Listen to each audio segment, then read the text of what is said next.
Okay, now I'm going to be discussing Hellbound, Hellraiser 2. I've never discussed in an upload Hellraiser 1987, the original, on this channel, and not for any particular reason. I'm a fan of the film. I guess I never ended up feeling like or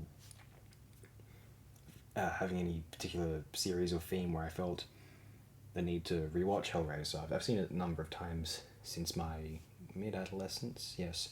And Hellraiser 2, I've seen Hellraiser 2 less, but I saw it not too long after I saw the first film again, my mid-adolescence. And I've always liked Hellraiser 2 quite a bit, not as much as the first film, but I've always definitely been very fond of it, and I've always been a bit... I'm not puzzled at negative reactions from critics, some of whom probably didn't care a huge amount for the first film anyway, as it was, but I always would feel a bit surprised at the idea that someone who was incredibly fond of the first Hellraiser would have to turn their nose up at the second film, because, I mean, you can call it inferior, but to call it unenjoyable, I think, is a completely ridiculous claim. Hellraiser 2 was a wild ride.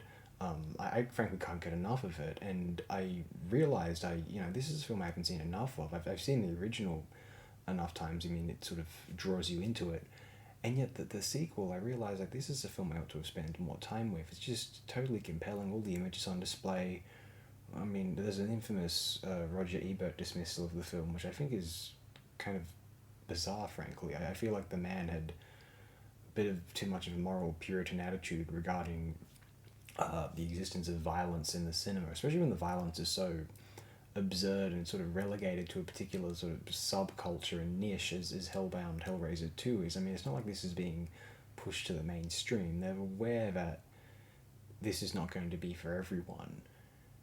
It's not wrong to make films for certain niches, in my opinion. I mean, we could talk about the morality of exploitation films in the 70s, but I mean, part of the reason those were exploitation films, I mean, part of the reason why it's an apt term in retrospect is because those films were exploiting humans at a disgraceful scale, incidentally.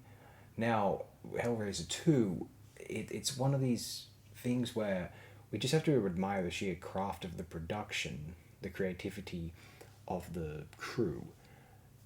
What I feel as though is that I'm less interested in whether this coheres as a plot or whether it's, super viscerally scary. That's very subjective, obviously.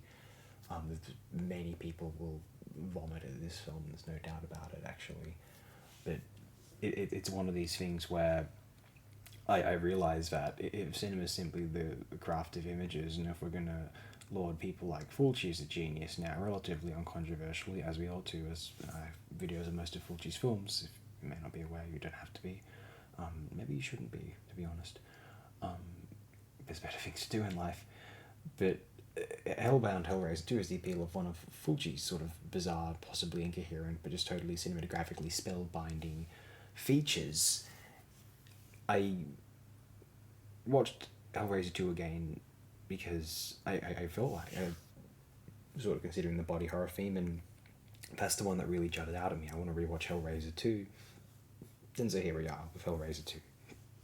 I'm going to listen to this back again briefly, hold on. I feel like I have nothing else so important to share except that Doug Bradley was a very brilliant actor. We all know how intimidating and spooky and iconic Pinhead was in the first film, I mean this sincerely. Like, I sometimes, like, you see videos of people, like, saying, like, oh, and this moved me so much. And it's like, I think you kind of just wanted to be into the film and like the romantic idea, and you've heard people say that this moved them and that moved them, and you're just sort of, like, LARPing as an older person, pretending that, like, some media in an older film is, like, way more compelling and dramatic and sort of emotionally moving than it is, and you just sort of like the idea of telling people that you found it moving.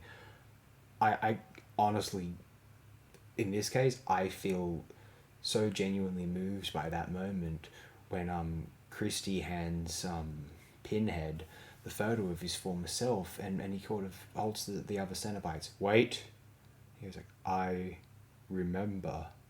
And he sort of begrudgingly lets the two of them, Kirsty and Tiffany, escape out the side there. Like, that's a genuinely really moving moment, and I think it's all on paper it's kind of silly, but it's just I think it's something to do with, despite them being his eyes being as Pinhead being totally black, somehow Doug Bradley shines that through. He was a fantastic performer, truly.